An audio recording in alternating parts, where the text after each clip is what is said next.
அஸ்ஸலாமு அலைக்கும். Welcome to cute baby vlogs. இன்றைக்கி மதியானம் வெளியில் போயிட்டு இருக்கும்போது ஒரு கடையில் இருந்து நிலக்கடலை வறுத்துட்டு இருந்த வாசனை வந்தது. அந்த வாசனையை பார்த்துட்டு கடைக்கிட்ட போயிட்டோம். அவ்வளோ மனமாக இருந்தது. அங்கே போன உடனே பார்த்தா நிலக்கடலை அப்போ தான் வறுத்துட்டு இருந்தாங்க. ஸோ நல்லா இருந்தது. அதனால் அதில் கொஞ்சம் வாங்கிட்டு அதுக்கப்புறம் பட்டாணி அப்போ தான் வறுத்து முடித்தாங்களாம். அதுவும் கொஞ்சம் சூடாக இருந்தது.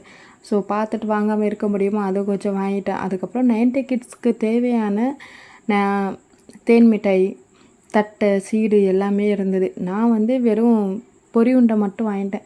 பொரி உருண்டை என் பசங்க ரொம்ப விரும்பி சாப்பிடுவாங்க. ஸோ அவங்களுக்காக வாங்கிட்டு வந்த கையோட வீட்டுக்கு நான் டப்பாவில் எனக்கு கொஞ்சம் போட்டு எடுத்துக்கிட்டேன். சரி சாப்பிட்லாமே அப்படின்னு சொல்லி. ஏன்னா மதியான நேரத்தில் தான் நான் சாப்பிட்டு தான் போயிருந்தேன்.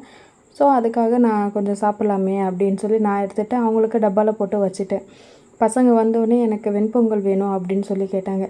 சரி அவங்களுக்காக பச்சரிசி காலி ஆயிடுச்சு. ஸோ புழுங்கல் அரிசி தான் மிக்சியில் 1க்கு 2 அடித்து 1 டம்ளர் அரிசிக்கு 1/2 டம்ளர் பாசிப்பருப்பு போட்டு ஊற வச்சுட்டேன்.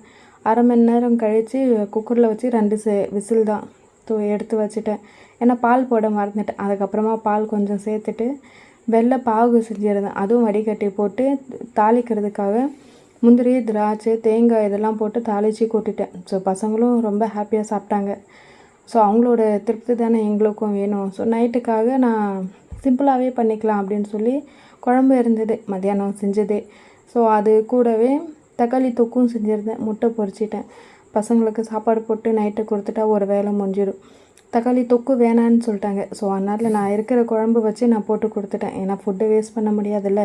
இப்போ இவ்வளோ குழம்பு எடுத்து கொட்டுற மாதிரி இருக்கும். ஏன் அதுக்கு இருக்கிற மாதிரி நாங்கள் அட்ஜஸ்ட் பண்ணி போயிடலாம். அவ்வளோதான். எனக்கு 2 கோதுமை தோசை, 2 கோதுமை தோசை, தக்காளி தொக்கு, அவ்வளோதான். ஓகே, பாய் ஃப்ரெண்ட்.